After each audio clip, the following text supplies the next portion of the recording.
बोलो जयकारा। बोलो मेरे श्री गुरु महाराज की जय। श्री सतगुरुदेव भगवान की जय। श्री नंगली निवासी भगवान की जय। श्री परमहंस दयाल जी महाराज की जय। श्रीमद् भागवत रहस्य दशम स्कंध उद्धात। आगे शंकराचार्य ने कहा है कि चित्त शुद्धि के लिए कर्म आवश्यक है। चित्त की एकाग्रता के लिए उपासना आवश्यक है। भक्ति पूर्वक कर्म से चित्त एकाग्र होगा। भक्ति उपासना मन को एकाग्र करती है। ईश्वर में मन एकाग्र होगा तो ज्ञान अवश्य मिलेगा। ज्ञान परमात्मा का अनुभव कराता है। गीता में कर्म, भक्ति और ज्ञान तीनों का समन्वय है। गीता के प्रथम 6 अध्याय भक्ति योग के हैं तथा 13वें में 18वें अध्याय का तक ज्ञान योग है। भक्ति कर्म और वैराग्य में से कौन प्रधान है और कौन गौण है? सभी तो प्रधान है। जीवन में तीनों को समान आवश्यकता है। गीता केवल कर्म परक नहीं है। विलासी तो वेद और गीता सभी में से विलासी कर्म परक अर्थ निकालेगा। भगवान के विवाहों का वर्णन के बाद भगवान की आसक्ति की बताई गई है। स्नेह सभी से करो किंतु किसी में भी आसक्त ना बनो, वासना के अधीन ना हो जाओ। एक बार ग्रीष्म ऋतु में रुक्मिणी श्री कृष्ण की सेवा कर रही थी। वे सोच रही थी कि वह सबसे अधिक सुंदर हैं अतः श्री कृष्ण उसी से आसक्त हैं, उसी के अधीन है। सेवा के समय मन सेव्य यानी श्री कृष्ण में ना कृष्ण में ही लगा रहना चाहिए। रुक्मिणी सेवा तो कृष्ण की कर रही थी किंतु उनका मन अपने सौंदर्य के विचार में फैला हुआ था। अपने सौंदर्य के लिए उसके मन में अभिमान आया, सो सेवा से क्षति हो गई। भगवान जान गए कि रुक्मिणी के मन में अपने सौंदर्य और श्रृंगार के लिए आसक्ति और अभिमान है, तो उन्होंने उसके अभिमान को नष्ट करना चाहा। वे रुक्मिणी से कहने लगे, देवी तुम जैसी सौंदर्यवती का योग प्रशंसा और कद्र तो कोई सम्राट ही कर सकता है। मुझे जैसा गोपाल नहीं। किन्हीं साधु संतों ने मेरे विषय में तुझे चकमा दिया है। तू राजकन्या है और मैं गोपाल हूं। तू गोरी है, मैं श्याम हूं। हमारा युगल बेमेल है। राजाओं को छोड़कर तुमने मुझसे विवाह क्यों किया? मैं तुझे कौन सा सुख दूंगा? मैं तो निरपेक्ष और उदासीन हूं। मुझे नारी के सौंदर्य या सुवर्ण की द्वारिका से कोई लगाव नहीं है। मुझे तो एकांत में ही बड़ा प्रिय है। अब भी कुछ बिगड़ा नहीं है। मुझे छोड़कर किसी सम्राट से विवाह करके सुख प्राप्त कर ले। रुक्मिणी ने भगवान के वचन सुने तो वे घबरा गई। मेरा त्याग ना करो मेरे नाथ। उसे मूर्छा आ गई। श्री कृष्ण ने उसे पलंग पर सुलाते हुए कहा, देवी मैं तो मजाक कर रहा था, तू तो मुझे प्राणों से भी प्यारी है। रुक्मिणी जान गई कि उसके अभिमान को नष्ट करने के हेतु ही प्रभु ने यह सब कुछ कहा था। मैं मानती थी कि वह मुझ में आसक्त होंगे किंतु ये तो उदासीन है। भगवान ये सच है कि हमारा युगल बेमेल है। कहाँ आप हैं और कहाँ मैं। ज्ञानी जन आपका भजन करते हैं और मूर्ख मेरा। ज्ञानी जन आपको ढूंढते हैं और मूर्ख मुझे। मेरे स्वामी आज से मैं घर में महारानी नहीं दासी बनकर रहूंगी। आपकी बड़ी कृपा है कि मुझे आपने अपनी दासी बनाया है। संसार के जीव तो काल के अधीन हैं, उनके साथ क्यों विवाह किया जाए। मैं तो आपके चरणों की सेवा करने का अवसर पाकर धन्य हो गई हूं। मैंने लौकिक और भौतिक इच्छा से विवाह नहीं किया है। आज से मैं आपकी महारानी नहीं, दासी हूं। रुक्मणी में नम्रता आई। जब वह माननी थी, तब भगवान ने कहा था, मैं तेरे योग्य नहीं हूं। अब अभिमान निर्मूल हो गया तो रुक्मणी भगवान से कहने लगी, मैं आपकी योग्य नहीं हूं, मैं रानी नहीं, दासी हूं। जब ये ब्रह्म नम्र और नम्र जब वह नम्र हो गई तो प्रभु उसका सम्मान करने लगे। जीव जब हर प्रकार से नम्र बनकर भगवान की शरण में जाता है, तब भगवान उसे आदर से अपना लेते हैं। इस अध्याय का भाव दिव्य है।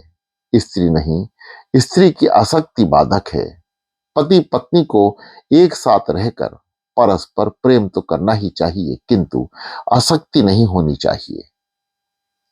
शुद्ध प्रेम में विकार वासना का अभाव होता है। सेवा करते समय आंख और मन को सेवे ही में पिरोए रखो। जो आत्मा के सिवाय अन्य किसी वस्तु में आनंद ढूंढता है, वह सुखी नहीं हो सकता। भगवान ने जिस अनासक्ति का गीता में उपदेश दिया है, उसे उन्होंने अपने जीवन में भी पूर्णतः चरितार्थ किया था। श्री कृष्ण भोगी होने पर भी त्यागी हैं।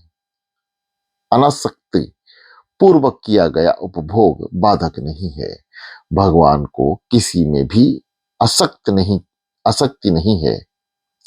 जब उनकी 16,108 रानियां थी और सुवर्ण द्वारिका भी थी, उस समय उनकी जो मन स्थिति थी, वही मन स्थिति द्वारका के नष्ट होने पर भी बनी रही। उस समय भी वे उद्धव से कहते थे कि उद्धव, ये जगत असत्य है, सत्य तो केवल ब्रह्म ही है, यही अनासक्ति योग्य है। केवल कृष्ण ही सत्य है।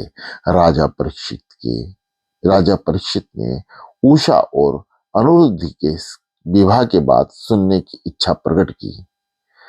सुखदेव जी ने वर्णन करने लगे, महान शिव भक्त राजा वाणासुर की उषा नाम की एक सुंदर पुत्री थी। उषा को स्वप्न में अनिरुद्ध के दर्शन हुए और उसने स्वप्न में विवाह भी कर लिया। जब वे जागृत हुई तो नाथ को पुकारने लगी। उसकी सखी चित्रलेखा ने सारी बात जानकर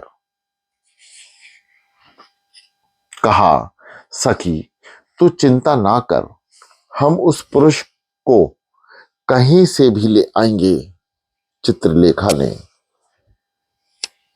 कई पुरुषों का चित्र बनाकर उषा को दिखाए, किंतु उसका प्रेमी नहीं निकला। किंतु जब चित्रलेखा ने अनिरुद्ध का चित्र बनाया तो उषा लज्जा गई। अब चित्रलेखा ने जान लिया कि वह अनिरुद्ध को ही अपनी सखी का प्रियतम है। चित्रलेखा अनिरुद्ध का हरण करने के लिए द्वारका आई, किंतु वहां तो सुदर्शन चक्र चौकसी कर रहा था। वह सोचने लगी कि क्या किया जाए। इतने में नारद जी आ पहुंचे तो चित्रलेखा ने उनसे कहा, महाराज आप तो साधु हैं, दूसरों की साधना पूर्ण करे वही साधु है। मैं चोरी करने जा रही हूं, आप भी मेरे साथ चलिए। नारद जी पूछने पर चित्रलेखा ने बताया कि वह अनिरुद्ध की चोरी करने जा रही है। चोरी करो, किंतु चोरी अनिरुद्ध की करो। अनिरुद्ध मन के स्वामी हैं। चित्रलेखा है चित्र विचित्र विसंकल्प करने वाली बुद्धि। अनिरुद्ध मन का स्वरूप है। बुद्धि चित्रलेखा मन अनिरुद्ध का हरने जा रही है, किंतु उसे सफलता तभी मिलती है जब नारद अर्थात ब्रह्मचार्य से सहायता मिले। बुद्धि मन से परे है। यदि ब्रह्मचार्य का साथ हो तो वह मन को नियंत्रित कर सकती है।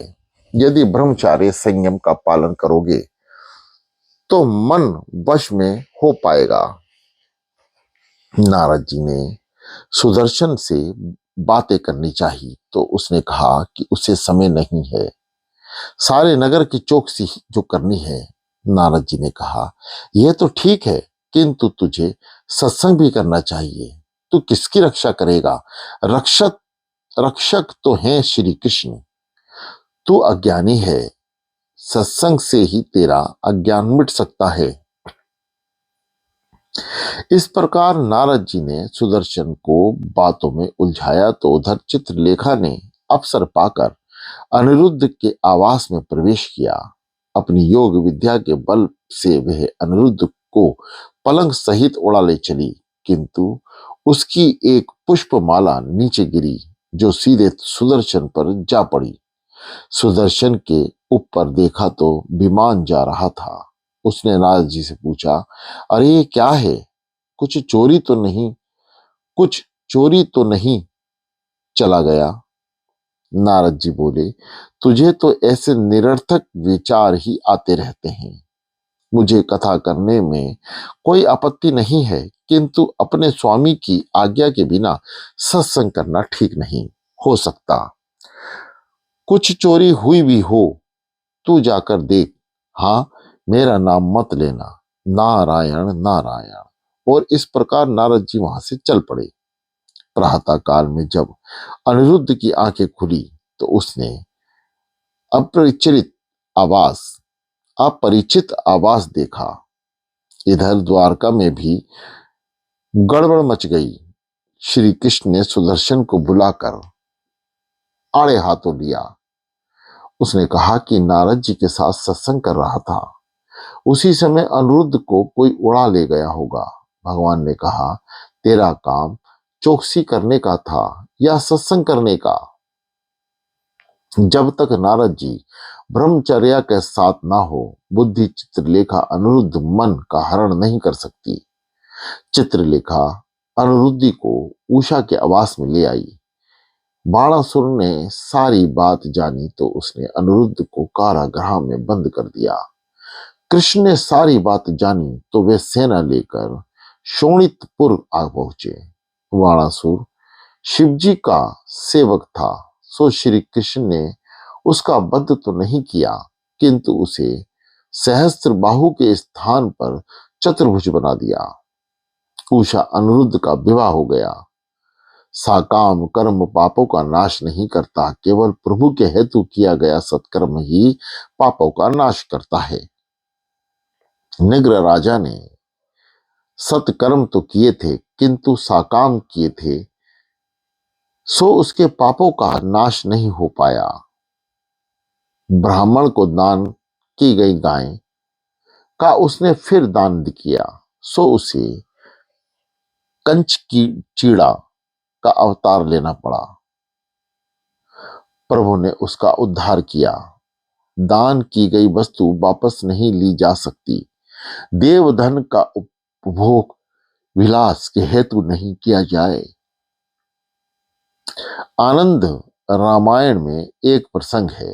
रामचंद्र ने सुना कि एक कुत्ता रो रहा है, तो उन्होंने लक्ष्मण को कारण जानने की आज्ञा दी।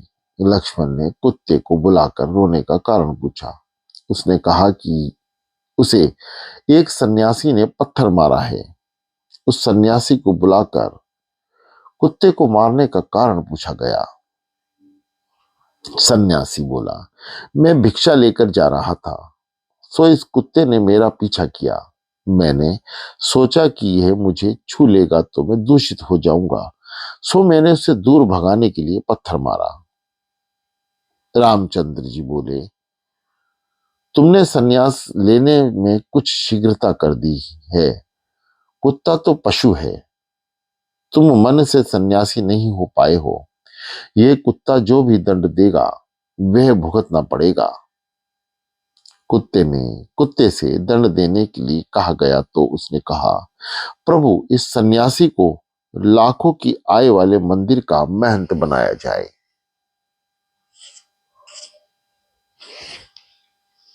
सभी सोचने लगे कि कुत्ता दंड दे रहा है या पुरस्कार। कुत्ते ने स्पष्टता की, गत जन्म में मैं एक बड़े मंदिर का महंत था। मैंने देव धन का उपभोग विलास किया, सो मुझे इस अवतार में कुत्ता बनना पड़ा और पत्थर भी, मार भी खानी पड़ी।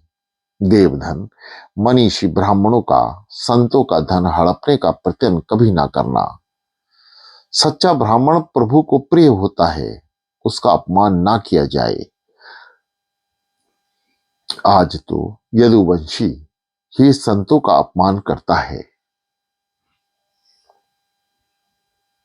बलराम ने वन में द्वैत बानर पौंडुड्रक तथा काशीराज का वध किया। सुखदेव जी ने दुर्योधन की कन्या लक्ष्मणा की शांबा से विवाह का प्रसंग भी कह सुनाया। नारद जी के परिहास का प्रसंग भी सुनाया। ब्रह्मचारी को चाहिए कि वह गृहस्थ का संसार देखने की इच्छा ना करे, किंतु नारद जी को श्री कृष्ण का संसार देखने की इच्छा हुई। श्री कृष्ण 16,108 रानियों के साथ किस प्रकार व्यवहार निभाते होंगे, वे किसके साथ कब भोजन करते होंगे, बातें करते होंगे, व्यवहार करते होंगे। वे द्वारका आकर कृष्ण के आवास में प्रविष्ट हुए। उस समय श्री कृष्ण रुक्मिणी के साथ बैठे थे। उन्होंने नारद जी का स्वागत किया। श्री कृष्ण नारद जी के आगमन का कारण जाना, फिर पूछा, कहिए महाराज, क्यों आगमन हुआ है आपका। स्वयं प्रभु होते हुए भी सन्यासी नारद के उन्होंने पांव पखारे। श्री कृष्ण सा गृहस्थ और सन्यासी आज तक दूसरा कोई नहीं हुआ है। उन्होंने अपना गृहस्थ धर्म निभाने हेतु नारद जी की पूजा की। वहां से नारद जी भगवान के दूसरे आवास में गए। वहां उन्होंने देखा कि श्री कृष्ण उद्धव जी के साथ शतरंज खेल रहे हैं। वहां भी श्री कृष्ण ने उनका भली भांति स्वागत किया। इस प्रकार नारद जी एक के बाद एक आवास में गए तो उन्होंने पाया कि कहीं पर कृष्ण बालकों से खेल रहे हैं, तो कहीं पर भोजन कर रहे हैं, कहीं पर सोए हुए हैं, तो कहीं पर जप कर रहे हैं। एक आवास में वे कथा सुनते हुए पाए गए। इस प्रकार घर को प्रतिदिन झाड़ बुहार कर साफ करने की जरूरत है। उसी प्रकार प्रतिदिन सत्संग से मन को शुद्ध करने की भी आवश्यकता है। नारद जी जहां भी जाते थे, श्री कृष्ण को घर गृहस्थी के काम में लगे हुए पाते थे। अब तो वे चलते चलते थक गए। वे सोचने लगे कि अब तो किसी आवास में जलपान करने को मिले तो अच्छा हो। जिस किसी आवास में वे जाते थे, कृष्ण उनसे पूछते थे कि अब आए हैं। कई घंटों से वे घूम रहे थे, फिर भी कहना पड़ता था, बस अभी आया हूं। यह तो महायोगेश्वर की माया थी। भगवान ने कहा, नारद जी, मैं तेरी पूजा करता हूं, इसका अर्थ यह नहीं है कि तू मुझसे बढ़कर है। मैं तो गृहस्थी धर्म का पालन करने के लिए ही तेरी पूजा कर रहा हूं। वैसे तो तू मेरा पुत्र है, क्योंकि तेरा पिता ब्रह्मा मेरा पुत्र है। मेरा वैभव देखकर तुझे भी आनंदित होना चाहिए था। नारद जी ने भगवान से क्षमा मांगी, प्रार्थना की। भगवान गृहस्थ के सामने आदर्श रखते हैं कि सच्चे संतों का, पवित्र ब्राह्मणों का आदर करो। इस प्रसंग में एक उपदेश यह भी मिलता है कि ब्रह्मचारी को गृहस्थ के जीवन में चयशुपात ना करना चाहिए। शरीर से ब्रह्मचर्य का पालन सरल है, किंतु दृष्टि और मन से ब्रह्मचर्य का पालन करना बड़ा कठिन है। गृहस्थ के जीवन व्यापार का विचार करने से ब्रह्मचर्य भंग का संभावना है। 17वें अध्याय में भगवान की दिनचर्या का वर्णन है। वे ब्रह्म मुहूर्त में ही शया त्याग करते थे, संज्ञा त्याग करते थे। स्नान आदि से निवृत्त होकर त्रिकाल संध्या, गायत्री जप, दान आदि करते थे और फिर व्यवहारिक काम काज करते थे। द्वारका में आज भी वैकुंठ ठाकुर जी को 2 बार संध्या करते हैं। द्वारका में आज भी ठाकुर जी 2 बार संध्या करते हैं। वे संध्योपासना, माता पिता की पूजा, गरीबों और ब्राह्मणों को दान आदि भी करते थे। गाय की सेवा करते थे। गृहस्थ को चाहिए कि वे प्रतिदिन संध्या पूजन, गाय और गोपियों की सेवा आदि करें। एक बार नारद जी ने भगवान से विनती की कि जरासंध द्वारा बंदी बनाए गए राजाओं को मुक्त करो। उसी समय युधिष्ठिर की ओर से आमंत्रण आया कि राजसूय यज्ञ में पधारिए। भगवान सोचने लगे कि पहले कौन सा काम किया जाए। नारद जी ने कहा वे प्रथम यज्ञ में ही जाएं। राजसूय यज्ञ में के समय भीम ने दुर्योधन का अपमान किया था कि अंधे का पुत्र अंधा होते हैं। इस कारणवश वाणी ने कलह का प्रारंभ किया, जिसकी अंतिम परिणति महाभारत के दारुण युद्ध में हुई। बोलो जयकारा, बोलो मेरे श्री गुरु महाराज की जय।